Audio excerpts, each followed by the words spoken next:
Time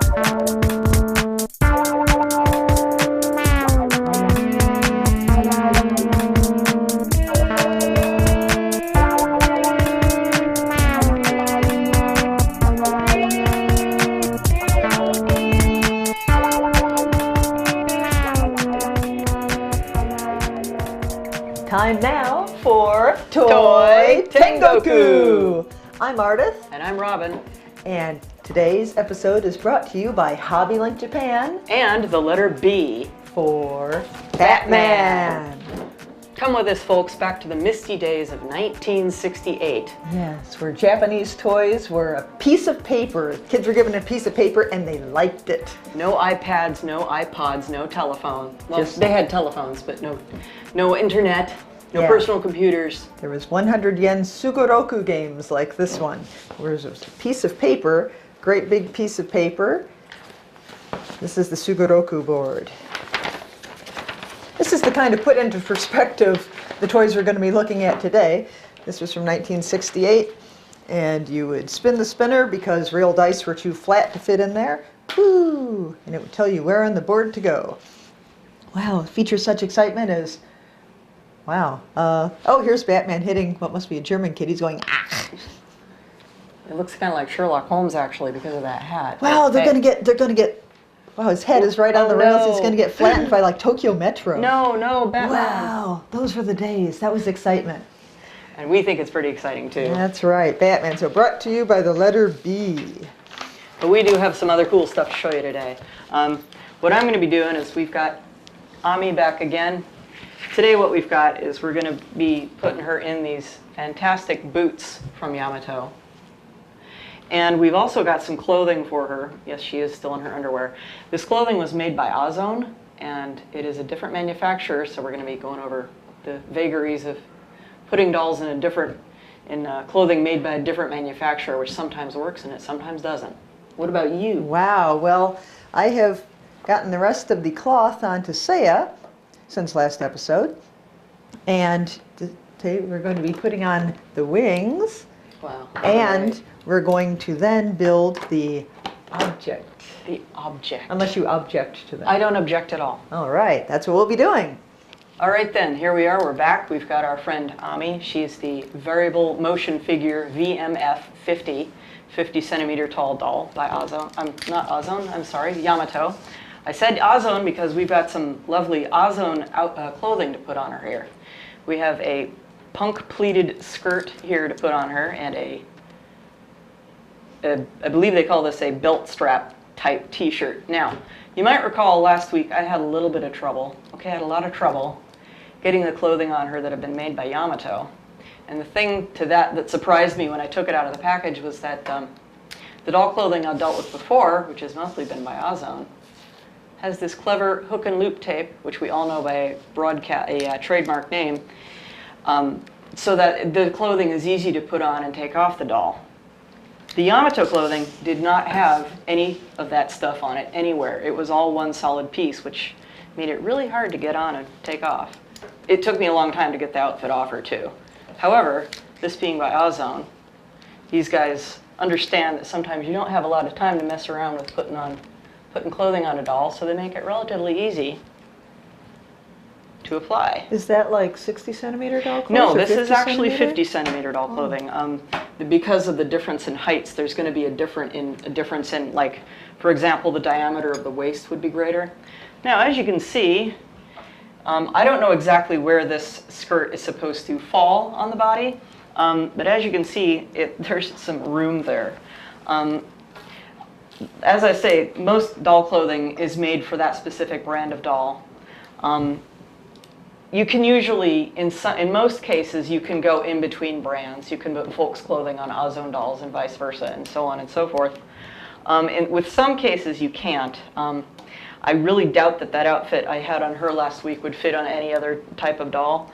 You will encounter some minor differences in some things, like these Azone outfits, I believe, are made to fit the Azone 50 centimeter dolls, which, as I've said before, I believe depict a slightly, not quite such a pin-up style body, a more youthful body, if you will, a younger girl. She's probably thicker, a little thicker through the waist, and so she would probably be able to not quite look so much like she's starving to death or like she's wearing an outfit that's way too big for her, like maybe going on here. Oh God, the hand came off. I hate it when that happens. Oh no.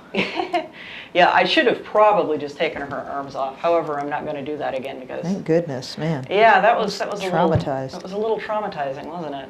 More than a little traumatizing. But if you're patient and go pretty slow, you can do this.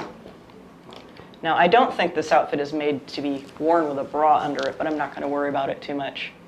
Excuse me, don't mean to be rude there. So we're just going to. And this shirt does have Velcro up. Oops, oh God, I said it. How could you have come after us now? Now 3M's going to come and kill us, oh my God. They're going to send us that pamphlet about, did you know that Velcro is a copyrighted term? They're going to send We'll let you off They're going to this send their time. ninjas after us. Oh no. Ninjas. Oh no. Hook and loop tape fastener ninjas. Hook and loop tape fastener ninjas, please. So there we go. There she is in that outfit. And you know what? That top looks pretty good on her. I didn't think it was going to go down as far her body as it did. I thought it was more of a crop top, but it doesn't. It actually looks pretty nice. See, check that out. She's actually got real clothing on. All right, we're back, and we have for Ami now these beautiful boots by Yamato. I believe they call these, whoops, there it goes, they're short heel pink enamel boot. They call it enamel because it's shiny and glossy and looks fabulous.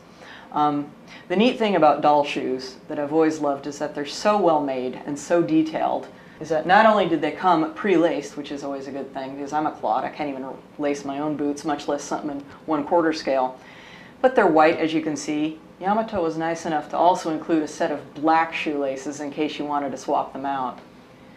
Now, I probably should have done that because pink boots with white laces don't go real well with black and red and blue plaid, but that's okay. I'm not going to worry about it too much. Anyway, they don't close up the front with the lacing. The lacing is just for show. They close up the side with a zipper, which is going to make it a lot easier on me getting them on and off her. So Yeah, those are stitched really nicely on the inside, nice? too. Yeah, these are have a look. These are really well made. Wow. So we're just going to Oh, it's like they're lined on the inside. Yep. That is really spiff. take her off her magnetic stand, and to get a shoe on a doll like this with a heel, you do have to point her toe. Oh, no, you don't. Wow. That's a seriously magnetic base. Super magnetic. You just guide her foot into it until you feel it hit bottom, more or less. And then the zipper comes up. And there she has it on. That is one wicked looking boot. And no, it doesn't go with the plaid and the black shirt, but that's okay. Okay, time now for Seiya to finally get his wings. Oh, I'm looking forward to that. Yeah, I've put the cloth on, the armor, put the cloth on. And all except the, what do you call those up top? The pauldrons? I think. I was having some trouble with the pauldrons, so I've left them off for now so that they won't get in the way of when we put on the wings. How long did it take you to get all that on him? It really wasn't bad. You know, once I got the hang of it, it was just snap, snap, snap, snap. Cool. Yeah, Very good. just a few minutes, really. So, plus it helped that I put on my glasses. Yeah. Glasses are always... Always a plus. Being able to see what you're doing, I find, is a major thing. So the pauldrons would come out like this, but we've left them off for now. I should also mention, last time I'd said that the parts were die cast. I think I mentioned that they were die cast, but then in the last episode we kind of forwarded through while I was fiddling with it, and part of it got cut out where I did mention that, gosh, it's not all die cast. The pauldrons are die cast, the feet are die cast, and this waist part is die cast. But the arm parts of the armor, the chest parts, and the leg parts, those are not die cast. But the feet are good and solid. And the middle part is good and solid. And the top would also be die cast, the pauldrons. So there's a handy little part on the back. It goes on there when he doesn't have his wings. So to put on the wings, you kind of pop that part off. Oh, you take it off. I thought maybe you put the wings on under it. Okay. No, it's as if the wings come out of this part. I see. Oh, I get it. Okay. And since we're not a cartoon, we can't do that. Well, it's extremely limited animation. We have the part where this, and then and suddenly he has wings. There you go. So, yeah, it's kind of like clutch cargo style animation, I guess. So then the wings fit into a smaller version of this. They both have the same kind of attachment Cool. on the back, but the wings fit into the sides. Here's how they have the same kind of attachment. And the wings are labeled as being left and right. Oh, okay. They Well, only that's fit good. in there a certain way. Most of these pieces are also labeled left and right. Oh, that's good. Boy, I'd get confused as heck. So we've set the wings into there. Now the wings, since they're articulated, they kind of go every wicky-wacky every which way.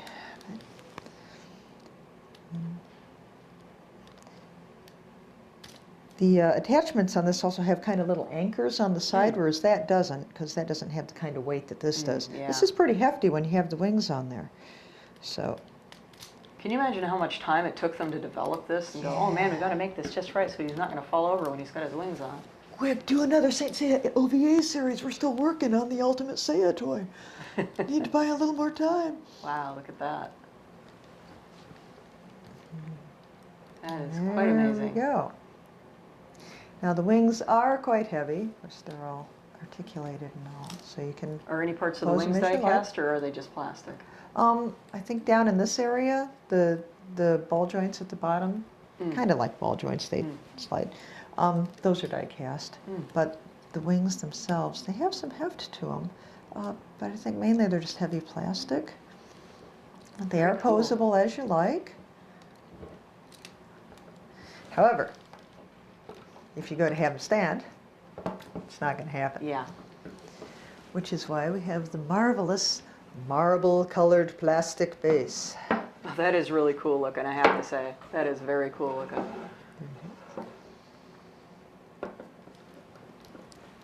And this, there's a way that this hooks in there, but for the sake of speed, we'll just kind of prop them against that for support. Oh, I see. There's two little jobbies in the back. It's kind of a V shape. And that's to support, I think, the wings. You can just kind of lean the wings against there, and it'll hold them up. So there's one prong that pushes against the back. It does hook into there somehow, but I'm not going to fool with exactly how. And then the other branches of the V are to support the wings. Wow. That looks great. Now the wings themselves, the weight of the wings, you can't have them be up because just the weight won't hold. But you can have them be very impressive just like this.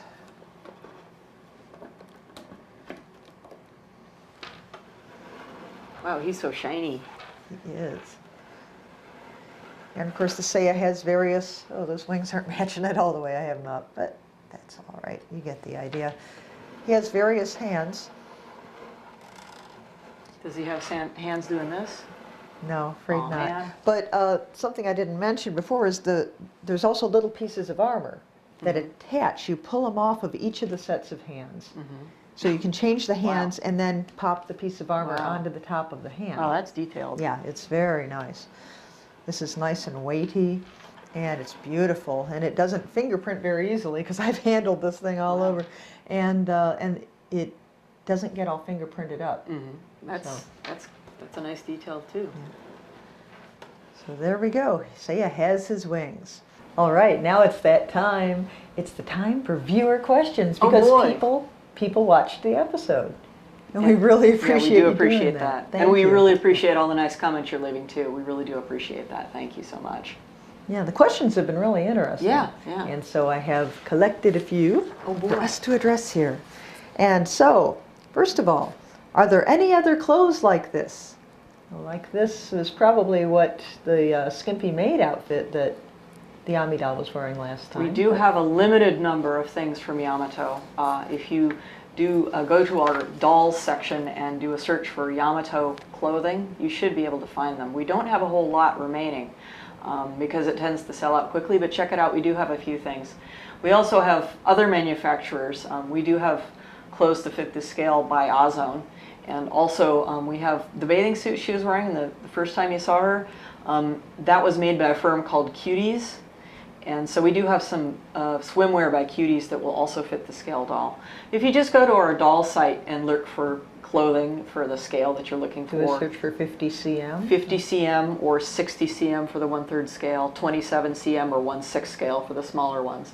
And you'll be able to find all kinds of great doll clothing. We also have a lot of doll clothing by Azone for their Pure Nemo line, which is basically really cute little girls. And they have a lot of amazing clothes that they can wear. All right. Next question. Are you going to do the bleach Figma in December?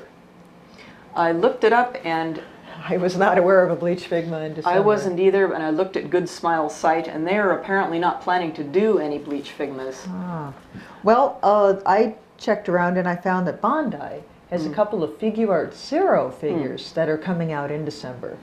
Those are not posable, but they're really nicely detailed. Yeah, the two that we're expecting, we're getting in the Ichigo Last Gekka Tensho version and also the Sosuke Aizen. So there's going to be two Bandai Figuart Zero figures from Bleach in December.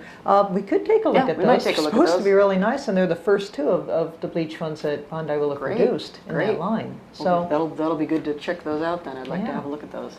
Okay, but yeah, so we aren't aware of any Figmas, but neat Figuart Zeros on the line. Do you guys plan on showing off any Gao Gaigar Chogokins? Gao Gaigar Chogokins. Gao Gaigar. Yeah, Oh, wow. yeah. Now, Gao Geiger, I assume that you mean well, I'm not sure which one exactly you mean, but the Super Robot Chogokin one from Bandai, which came out a little earlier this year. We're expecting restock of that in January. Boy, those came in and they were gone, just like that. There was also the Key to Victory set, gone, just like that. But we're expecting more of them in January. Oh, great. And I did not get one of those. I got the Mazinger, I got the Great Mazinger, but I mean the Gao Geigers are gone. So the Super Robot Chogokin stuff is just so amazing. They're a smaller scale in that they can have that kind of, that kind of detail scaled down, that kind of posability and all. They did a really good job, and I would like to see a Super Robot Gao Geiger. Maybe I can get one out of the January restock. Go. Give it a try. Yeah, so we will definitely consider that. And I think that's it. That was it, yeah. Okay, so those are our questions. So feel free to ask us any other questions. And don't forget, we do have a good figure sale going on right now. We have an awesome figure sale going on. There's all kinds of great figures available there from some really popular properties like One Piece and other great stuff like that. So check it out.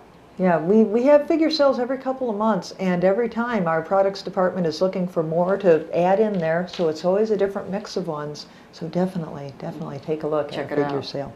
All right, well, coming up next time, what will you be doing next time? Well, I think next time we're going to give Ami here a rest.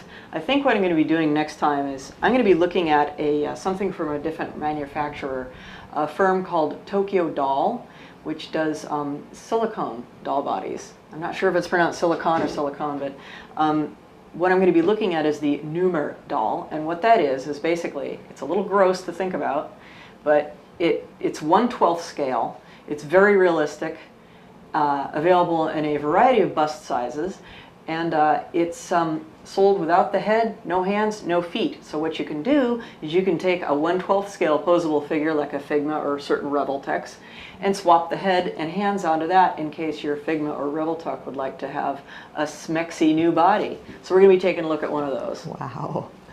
Well, I'm going to be taking the cloth off of Seiya. Well, in the meantime, I'll have taken the cloth off of Seiya and put it on the Ghost of Pokey. I mean the object. The object. Because it is a somewhat complicated process, a little more complicated than putting the pieces onto Seiya. And so I'll bring this in, I'll bring in the completed object so you can see what that looks like. And also, next week we will be off to outer space. To save our Mother Earth? We'll be leaving Mother Earth to save the human race. Oh boy. Yes, and so we'll also be in search of the Yukikaze. Oh boy. Yeah. Oh yeah. So that will be awesome. next week on Toy Tengoku. See you then.